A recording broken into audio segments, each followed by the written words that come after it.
The solid state हम लोगों का केमिस्ट्री का काफ़ी छोटा चैप्टर है, लेकिन बहुत इम्पॉर्टेंट है। बहुत सारे मायने में ये बहुत ज़रूरी है। ये हमारे कॉन्सेप्ट को जो है केमिस्ट्री से जुड़ा हुआ, उसको पूरी तरह से चेंज करेगा। द सॉलिड स्टेट नाम के साथ ही देखो द लगा हुआ है, जो बता रहा है कि ये सबसे यूनिक है। सारे मामले में ये यूनिक है। अभी तक हम लोग जो है फिजिकल स्टेट जो पढ़े हुए हैं, मेन फिजिकल स्टेट 3 पढ़े हुए हैं। इस चैप्टर में हम लोग पढ़ेंगे कि सिर्फ एक ही फिजिकल स्टेट होता है, वो है सॉलिड स्टेट। लिक्विड और गैस स्टेट नहीं होते। तो इसी बात से पता चलता है कि ये कितना जो है हमारे सोचने के तरीके को बदल देगा। सोचने के तरीके को ये चैप्टर इतना हम लोगों को बदलेगा, हम लोग एटॉमिक अरेंजमेंट को समझेंगे। इसमें हमारा जो है डेंसिटी का कॉन्सेप्ट क्लियर होगा कि डेंसिटी क्यों चेंज होता है, किसका डेंसिटी कैसे होता है, डायमंड हमारा हार्डेस्ट नोन मटेरियल कैसे बन गया। वहीं ग्रेफाइट भी कार्बन से बना हुआ है, लेकिन वो नहीं बन पाया। किसी का डेंसिटी किस पे डिपेंड करता है, साथ ही साथ अलग अलग जो मटेरियल्स हैं उसमें हमारा प्रॉपर्टीज कैसे चेंज हो जाता है। कार्बन ग्रेफाइट में भी है और कार्बन डायमंड में भी है, पर दोनों का प्रॉपर्टीज बिल्कुल डिफरेंट कैसे है। हम लोग अभी तक जानते थे केमिस्ट्री में कि केमिकल डिफरेंस अगर हुआ तो हमारा प्रॉपर्टीज अलग अलग होगा, लेकिन सिर्फ एटम के अरेंजमेंट के बेसिस पर ग्रेफाइट का पूरा कैरेक्टर अलग, डायमंड का पूरा कैरेक्टर अलग। एक होता है क्वार्ट्ज, क्वार्ट्ज और क्वार्ट्ज ग्लास। तो क्वार्ट्ज और क्वार्ट्ज ग्लास बना हुआ एक ही तरह के मटेरियल से है, लेकिन फिर भी दोनों के प्रॉपर्टीज में काफ़ी डिफरेंस। यानी हम लोग ऐसे मटेरियल्स के बारे में पढ़ेंगे और उस मटेरियल के अरेंजमेंट के बारे में पढ़ेंगे जिससे उसके प्रॉपर्टीज डिफरेंट हो रहे हैं। और फिजिकल प्रॉपर्टीज डिफरेंट होंगे, केमिकल नहीं, क्योंकि केमिकली डायमंड भी वैसे ही रिएक्शन करता है जैसे ग्रेफाइट करता है। तो सॉलिड स्टेट हमारे जो है केमिस्ट्री के फिजिकल कॉन्सेप्ट को पूरी तरीके से जो है चेंज भी करेगा और बहुत सारे नए इंफॉर्मेशन को ऐड करेगा। तो अब तक हम लोग सॉलिड स्टेट के बारे में जितना चीज जानते हैं, एक बार वो ओवरव्यू ले लेते हैं। सॉलिड स्टेट हम लोग कहते हैं जिसके पास फिक्स्ड शेप हो एंड फिक्स्ड वॉल्यूम हो।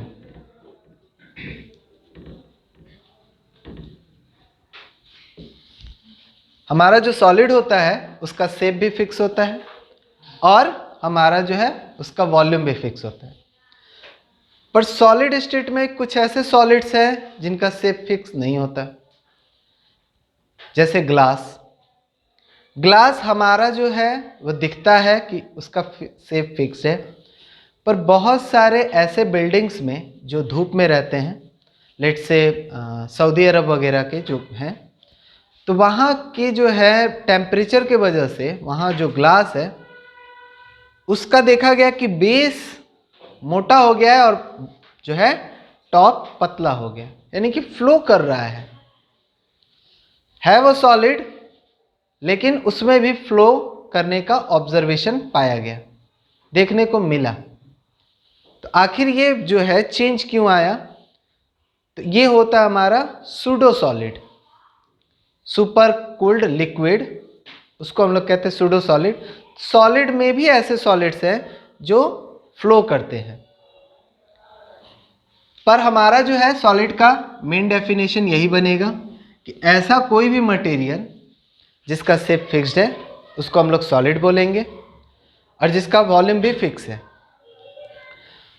प्रॉपर्टीज हमारा जो है सॉलिड्स में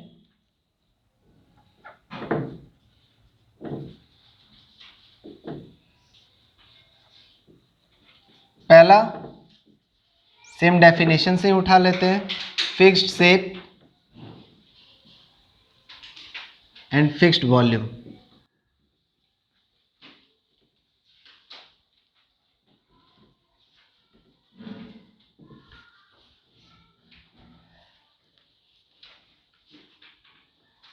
वेरी हाई। अब सॉलिड के पार्टिकल्स जो होते हैं वो स्ट्रांगली बॉन्डेड होते हैं, उनके बीच जो फोर्स ऑफ अट्रैक्शन होता है, इंटरमॉलिक्यूलर फोर्स ऑफ अट्रैक्शन, वो बहुत ज्यादा हाई होता है। Very high intermolecular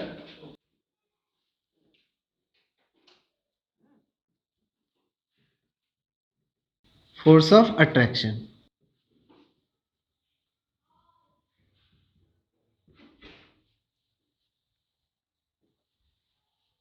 molecular arrangement में अगर देखा जाए तो इन दोनों के बीच स्पेस वेरी लो,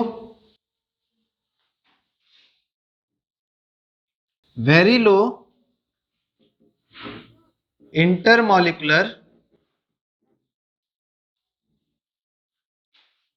स्पेस, स्पेस बहुत ही कम।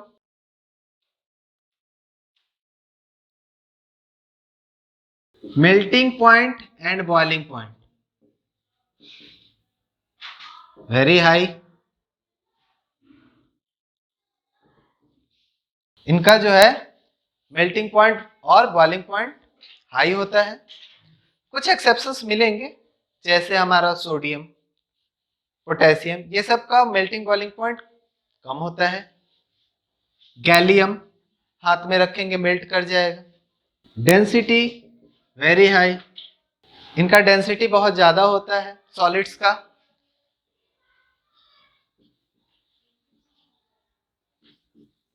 कंप्रेसिबिलिटी, कंप्रेसिबिलिटी का मतलब होता है उसको प्रेशर देके दबाना।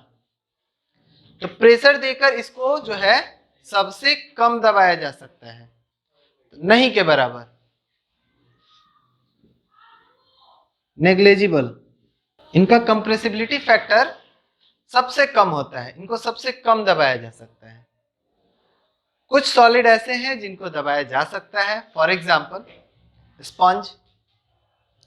स्पंज भी एक सॉलिड है, शेप फिक्स्ड होता है, वॉल्यूम फिक्स्ड होता है, पर उसके बीच में इतना ज्यादा एयर है कि हम उसको दबा सकते हैं। पर दबाने के बाद उसका जब सारा एयर निकल गया, अब वो बना ट्रू सॉलिड टाइप, तब उसको और नहीं दबा सकते। मतलब मॉलिक्यूल्स जब एक दूसरे के बिल्कुल नजदीक आ गए तो शेप हमारा जो स्पंज वगैरह है, ठीक है, उसमें शेप जो चेंज दिख रहा है वो इसलिए दिख रहा है क्योंकि उसमें जो है बीच में एयर भरा हुआ है। अब स्पंज जिस मटेरियल से बना था वो तो मेरा बिल्कुल सॉलिड की तरह है, उसके बीच में एयर नहीं है। जैसे हमारा स्पंज बनाने वाला जो रॉ मटेरियल यूज होता है वो छोटे छोटे दाने के रूप में होता है, उसको जो है केमिकल्स के साथ रिएक्शन कराया जाता है तो वो फूलता है। जैसे हमारा ब्रेड स्पॉन्जी होता है, फूलता है, वो बीच में एयर पैक कर लिया। तो स्पॉन्ज के केस में हमारा जब ऐसे पड़ा हुआ है तो शेप फिक्स्ड होगा, वॉल्यूम फिक्स्ड होगा। मास तो हमारा जो है नंबर ऑफ पार्टिकल्स पे डिपेंड करता है, मास तो हमारा चेंज नहीं होगा, ठीक है। समझना क्या है, फिक्स्ड शेप का मतलब ये हुआ कि वो बिना किसी एक्सटर्नल फोर्स के अपना शेप चेंज नहीं करेगा। जैसे वाटर, उसको अगर हम लोग जो है कंटेनर से किसी तरह गिरा दिए, अपना शेप चेंज कर लेगा। जिस कंटेनर में रखें उसका शेप ले लिया। लेकिन अगर स्पंज को बाल्टी में रखेंगे तो बाल्टी के शेप का तो नहीं होगा, किसी प्लेट में रखेंगे तो प्लेट का शेप नहीं होगा। वो कंटेनर के ऊपर शेप अपना चेंज नहीं कर रहा है। अब उसके ऊपर फोर्स लगा रहे हैं, 5 न्यूटन का फोर्स लगा रहे हैं तो दूसरा शेप, 10 न्यूटन का फोर्स लगा रहे हैं तो दूसरा शेप, तो वो होता है। तब शेप के ऊपर जो है एक्सटर्नल फोर्स लगाएंगे तो उसमें तो चेंज आ ही सकता है। वो तो दुनिया का कोई भी सॉलिड उठाएंगे, लोहा ही ले लिए, लोहा के ऊपर प्रेशर देंगे, अपना शेप वो चेंज करता ही है, डक्टिलिटी मैलेबिलिटी शो करता ही है। स्पंज के केस में थोड़ा कम फोर्स पे काम हो गया, लोहा वगैरह के केस में थोड़ा ज्यादा फोर्स लग गया। तो कोई भी कैरेक्टरिस्टिक कम फोर्स ज्यादा फोर्स के ऊपर तो डिपेंड नहीं करेगा। कि कम फोर्स लग रहा है तो सॉलिड है, नहीं है, और ज्यादा फोर्स लग रहा है तो सॉलिड हो गया, ऐसा नहीं है। हमारे किसी एक्सटर्नल फोर्स के कारण वो अपना शेप चेंज नहीं कर रहा है तो वो स्पंज सॉलिड ही हो गया, उसका डेंसिटी बहुत कम हो जाएगा, वॉल्यूम फिक्स होगा। अब इस रूम में भरना है, स्पंज को भरना है, तो जितना इस रूम का वॉल्यूम है उतना ही भरा जा सकता है स्पंज। उसको कंप्रेस कर करके अलग बात है कि हम भर सकते हैं। तो सॉलिड जो होते हैं वो अपना शेप चेंज नहीं करते, फिक्स रखते हैं। कहने का मतलब ये है कि कोई एक्सटर्नल फोर्स नहीं लगाना है, नेचुरल फोर्स जितना लग रहा है उस नेचुरल फोर्स में वो अपना शेप चेंज नहीं कर रहा है। अगर हम लोग नेचुरल फोर्स हटा दें और किसी जो है मटेरियल को स्पेस में ले जाएं, स्पेस में ले गए, आउटर फोर्स हट गया तो हो सकता है वो फट जाए, क्रैक कर जाए, अपना शेप चेंज कर ले, है ना। तो ऐसे केस में वो अपना शेप चेंज कर रहा है तो हम उसको उस केस में सॉलिड नहीं बोलेंगे, बोलेंगे ही। हमारा सॉलिड का जो डेफिनेशन बनाया गया वो अपने नेचुरल सराउंडिंग, यानी उसके ऊपर चारों तरफ से एटमॉस्फेरिक प्रेशर लग रहा है, उन सबको देखते हुए बोला गया फिक्स्ड से। फिक्स्ड वॉल्यूम, तो वॉल्यूम तो जनरल कितना स्पेस ले रहा है, वो कितना स्पेस ले रहा है उसके ऊपर डिपेंड करता है, तो वो भी हमारा फिक्स्ड रहता है अनटिल अनलेस उस पर कोई एक्सटर्नल फोर्स ना लगे। एक्सटर्नल फोर्स लगाकर उसमें चेंज लाने के बाद हम उसको सॉलिड लिक्विड गैस में आइडेंटिफाई नहीं करते कि हम उसका जो है शेप चेंज कर पा रहे हैं, उसका वॉल्यूम चेंज कर पा रहे हैं। ठीक है, हमारे बहुत सारे ऐसे मॉलिक्यूल्स हैं, सपोज करते हैं कोई सॉलिड है वो इस तरीके से अरेंज्ड है, हम उसको कंप्रेस किए तो वो इस तरह से अरेंज हो गया, घसक गया, घसक जाएगा तो वो डिप्रेशन में बैठा, तो डिप्रेशन में जैसे ही जाएगा तो स्पेस कम लेगा, है ना। ऐसा ही चेंजेस आता है जब हम लोग कंप्रेस करते हैं, किसी सॉलिड को हम लोग कंप्रेस करेंगे, अगर वो इस अरेंजमेंट में है तो कंप्रेस हो जाएगा, और कंप्रेस क्यों होगा, क्योंकि ये घसक कर बीच वाले डिप्रेशन में घुस गया उसके एटम्स।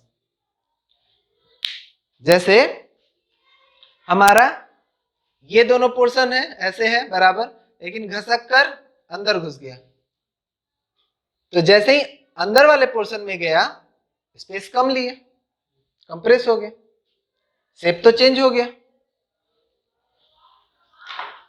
इसलिए लिस्ट कंप्रेसिबल या नेग्लेजिबल कंप्रेसिबल भी कहते हैं, कोई दिक्कत नहीं। कंप्रेसिबिलिटी जो है वो डिपेंड करेगा अरेंजमेंट क्या है, जिसके बारे में हम लोग आगे पढ़ेंगे।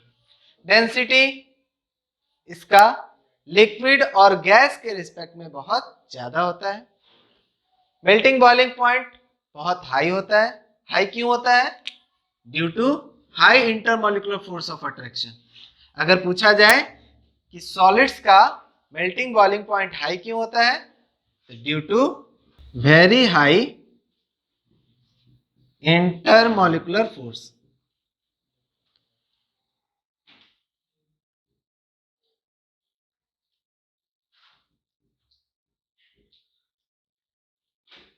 और ये फोर्स जो होता है अट्रैक्शन का फोर्स होता है, रिपल्सन का नहीं होता।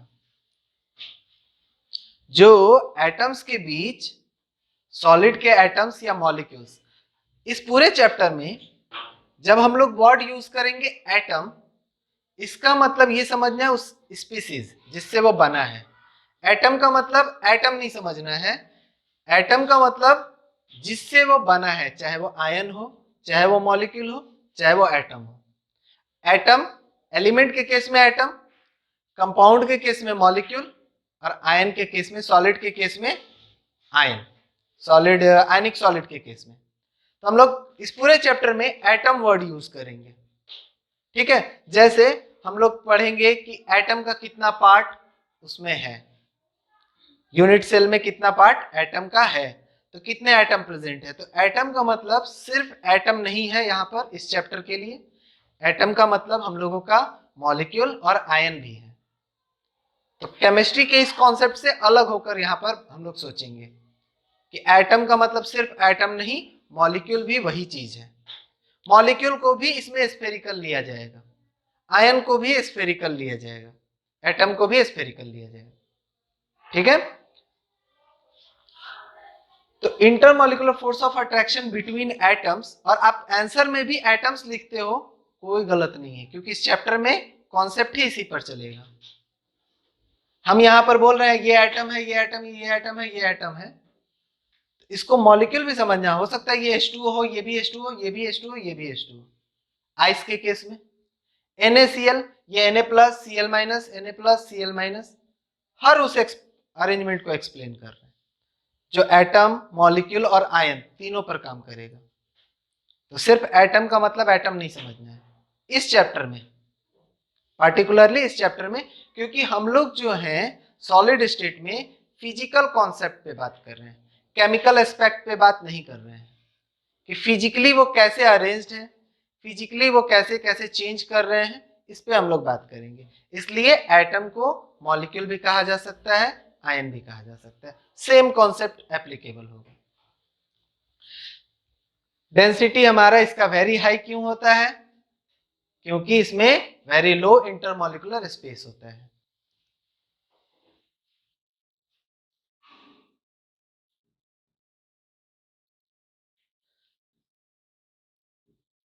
Due to very low intermolecular space. Intermolecular space कम होने की वजह से इसका डेंसिटी ज्यादा हो जाता है। Melting boiling point, intermolecular force of attraction ज्यादा होने के कारण हो जाता है। एंड कंप्रेसिबिलिटी, कंप्रेसिबिलिटी नेग्लिजिबल है क्योंकि very low intermolecular space, space भी बहुत कम है तो कंप्रेस होकर जाएगा कहां? लेकिन ऐसा नहीं है कि कंप्रेसिबल नहीं है, कंप्रेसिबल है। सॉलिड को उसके अरेंजमेंट के हिसाब से, एटम के अरेंजमेंट के हिसाब से दो टाइप में बांटा गया। एक को हम लोग बोलते हैं क्रिस्टलाइन सॉलिड,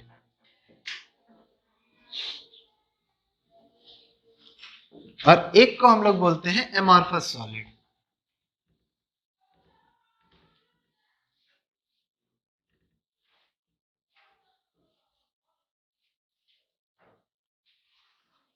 अब इसमें डेफिनेशन से लेकर हम लोगों को सारा कुछ पढ़ना है, प्रॉपर्टी वगैरह, और इससे क्वेश्चन आता है 1 से 2 नंबर का। क्रिस्टलाइन सॉलिड और एमॉर्फस सॉलिड का जो है 1 से 2 नंबर का हम लोगों का क्वेश्चन आता है। फिक्स्ड ज्योमेट्रिकल शेप,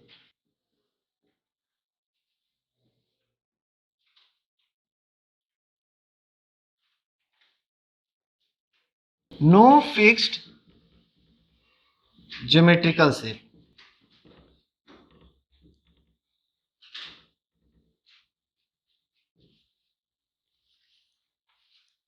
अब ज्योमेट्रिकल शेप जो है एटम्स का,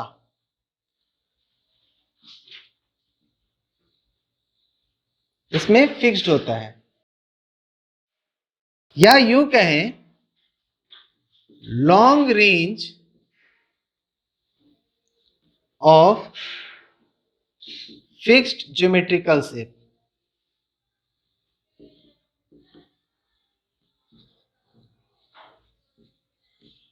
of atoms. Be clear, atoms, atom, molecule, ion, सारे कुछ के बारे में बात हो रहा है। या यूं कहें शॉर्ट रेंज ऑफ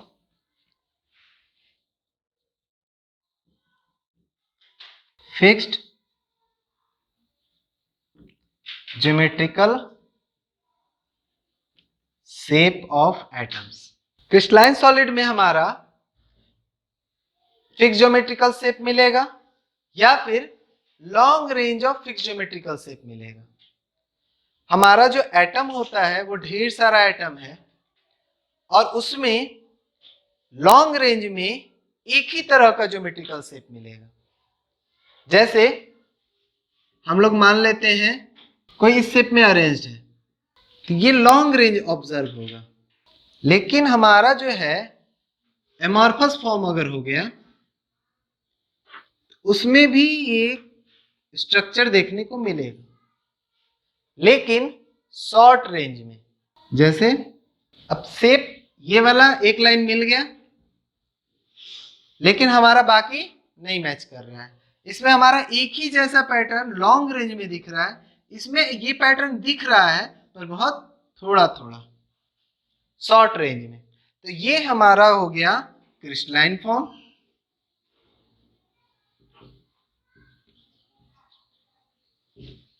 और ये हमारा हो गया एमॉर्फस फॉर्म।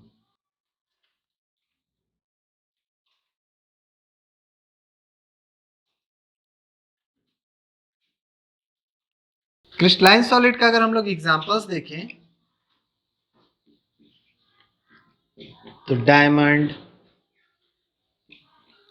ग्रेफाइट,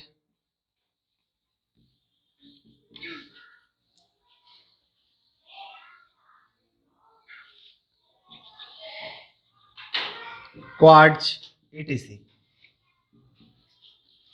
डायमंड वगैरह का हम लोग स्ट्रक्चर पढ़ते हैं तो वो सब सारा कुछ जो है क्रिस्टलाइन सॉलिड की वजह से पढ़ते हैं, क्योंकि इसका फिक्स ज्योमेट्रिकल शेप होता है। वहीं अगर एमॉर्फस फॉर्म का बात करें, quartz glass, glass, rubber, plastic, carbon black जिसको हम लोग काजल कहते हैं, ईटीसी, ये हमारा जो है एमॉर्फस फॉर्म है।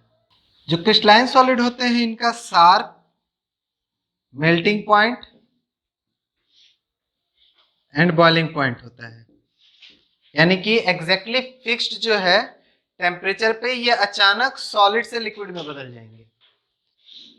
जबकि एमॉर्फस सॉलिड जो है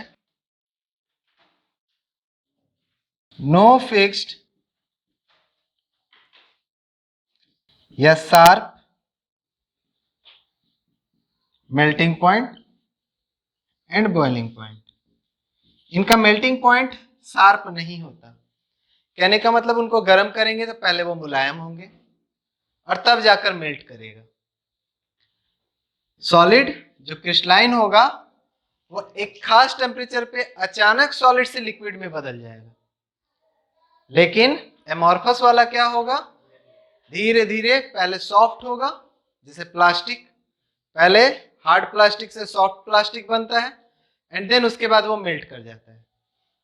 तो वो ऐसा करेगा, तो शार्प मेल्टिंग बॉइलिंग पॉइंट नहीं होता।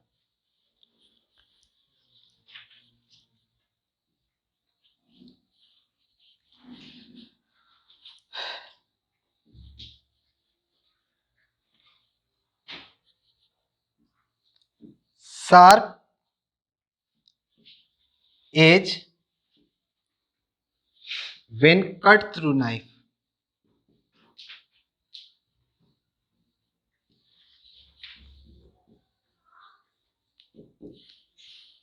अगर हम लोग चाकू वगैरह से काटेंगे उसको, चाकू कहने का मतलब जरूरी नहीं है कि अपना लोहे का ही चाकू हो, तो चाकू वगैरह से हम उसको काटेंगे तो शार्प एज मिलेगा, यानी कि उसका कोना वगैरह जो है काफी तेज होगा।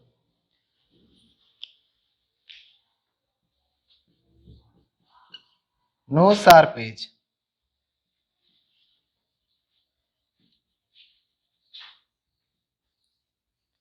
when cut through knife।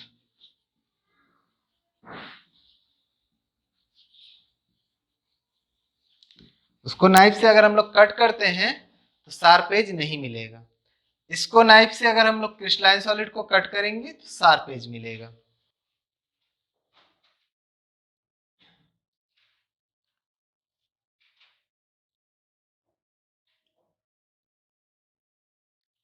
Anisotropic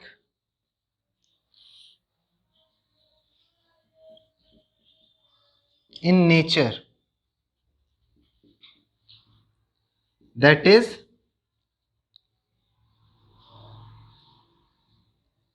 different property in different direction।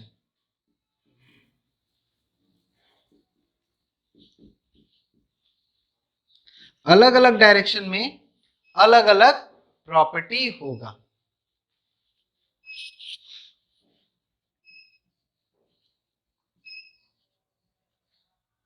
Same isotropic in nature,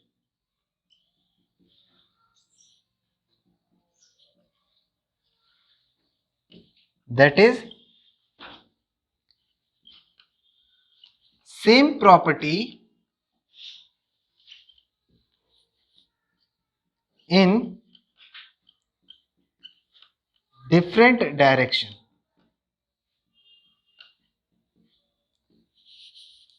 ये जो पांचवा पॉइंट है थोड़ा कंफ्यूजिंग होता है। क्रिस्टलाइन सॉलिड में एनिसोट्रॉपी होता है, अलग अलग डायरेक्शन में अलग अलग जो है एटॉमिक अरेंजमेंट मिलने की वजह से प्रॉपर्टी अलग अलग मिलता है, जबकि एमॉर्फस वाले में आइसोट्रॉपिक होता है, अलग अलग डायरेक्शन में हम लोगों को एक ही प्रॉपर्टी मिलता है, क्योंकि हर डायरेक्शन में एटॉमिक अरेंजमेंट इरेगुलर है। इसके हर डायरेक्शन में एटॉमिक प्रॉपर्टी रेगुलर है, सॉरी एटॉमिक अरेंजमेंट रेगुलर है, इसलिए प्रॉपर्टी डिफरेंट आ जाता है। इसके हर डायरेक्शन में एटॉमिक अरेंजमेंट इरेगुलर है, इस वजह से आइसोट्रॉपी ऑब्जर्व होता है, प्रॉपर्टी एक जैसा देखने को मिलता है। आइसोट्रॉपी एनिसोट्रॉपी अभी हम लोग समझेंगे तो क्लियर हो जाएगा, बट ये ध्यान रखना है कि देखने में उल्टा है लेकिन ये इसी तरह होता है। क्रिस्टलाइन सॉलिड में एनिसोट्रॉपी और एमॉर्फस वाले में आइसोट्रॉपी।